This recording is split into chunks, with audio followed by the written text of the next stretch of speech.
Guys, ghost hunting tayo this weekend! Marco, are you serious? Last time you screamed at a spider. I'm in. Basta may snacks. Gutom is scarier than ghosts. I'm kind of scared, but also curious. Is this like a real haunted house?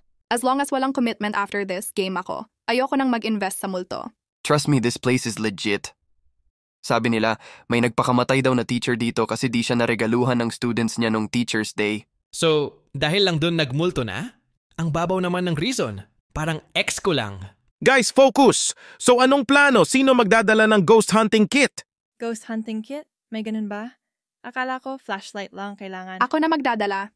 I have a sixth sense for detecting drama. And ghosts are basically drama queens. Kinagabihan.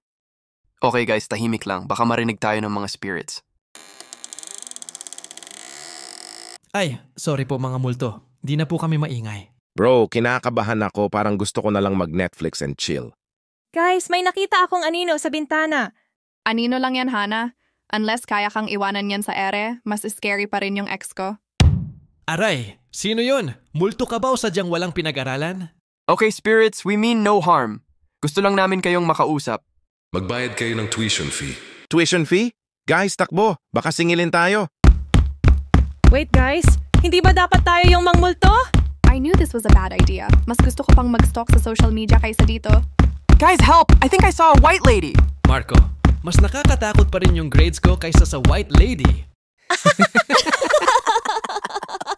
Okay, so maybe that wasn't the best idea. Best idea? Dude, muntik na tayong maging multo. At least may kwento na tayo. Plus, I burned a lot of calories. I'm never doing that again.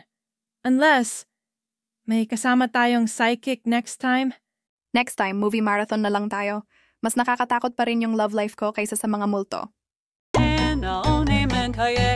Susunod na adventure nila. Anong name and susunod na adventure